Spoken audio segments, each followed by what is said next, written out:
وحوليه شيخ الإسلام ابن تيمية رحمة الله عليه إن الله يقيم الدولة العادلة ولو كان كافرة. إلهي سبحانه وتعالى وبلاليا ونجرسيا دولة عادشة حدي أي ربطها نقطة الدولة قال oo aan islaam ba ahaynba.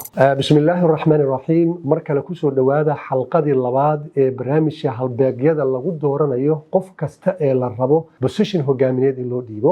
Barnaamijkan la yiraahdo halbeegyada islaamka oo qabo si qofka lagu xulaya qof kasta ee position hogaamineed ama xil hogaamineed loo dhiibayo ama ha noqdo dawlad ama ha noqdo arrimo bulsho qoys ama ha noqdo ganacsi, laakiin qofka hadii marba laga dhigayo hogaamiye si lagu dooranaya waa barnaamij runtii wacyi gelineed oo aad iyo aad qiimo badan oo aan rabo bulshada Soomaaliyeed meel kasta ay joogaan runtii inaan gaarsiiyo. Barnaamijkan waxaynu maanta mareynaa xalqadiisa labaad annagoo duubnay xalqadiisii koowaad. Waxaynu sheegnay xalqadii hore qofkii aan la soconin waxaan kula talinayaa inuu xalqadaas u laabto. Waxaynu dhahnay qof kasta ee position xil hogaamineed loo dhiibayo waxaa jira 10 sifo ama 10 tilmaamo oo laga rabo qof kasta ee hogaamiye loo dhiibayo. Tilmaantii koowaad waxaynu ku soo sheegnay xalqadii labaad insha Allah taala.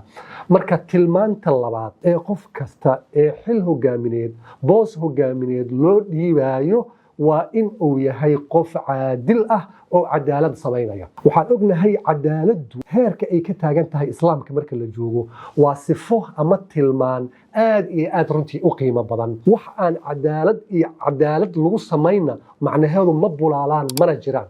sidaas darteeda ayaa islaamku wuxuu aad iyo aad u farayaa u amrayaa in cadaalad la sameeyo ama cadaaladaas ha noqoto mid ummad dhexdeeda ah ama dawlad ama qoys ama cid kasta, laakiin meel kasta hogaamin laga sameynayo waa in cadaalad la sameeyo.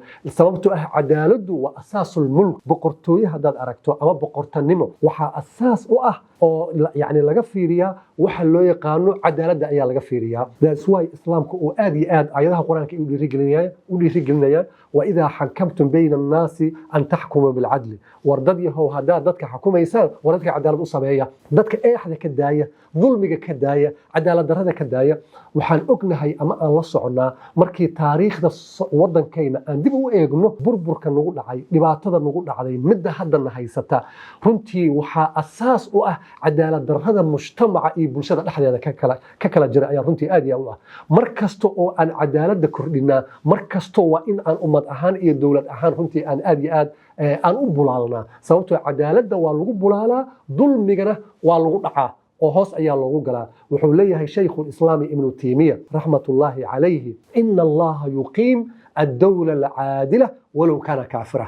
Ilaahi subhanahu wa ta'ala wuu bulaaliyaa wuuna jirsiiyaa dawladda caadisha ah hadii ay rabto ha noqoto dawlad gaal ah oo aan islaam ba ahaynba. Ilaahi subhanahu wa ta'ala ma bulaaliyo wuuna dumiyaa dawladda zaalimada ah ee wax dulminaysa walow kaanat muslima haba noqoto mid muslima haba noqotay. sidaas darteeda ayaa cadaaladdu u tahay asaaska mulkiga iyo wax kasta ay u tahay. meel kasta ay cadaalad ka jirto, qoyskii cadaalad ka jirto waa bulaalaya, dalkii cadaalad ay ka jirto waa bulaalaya.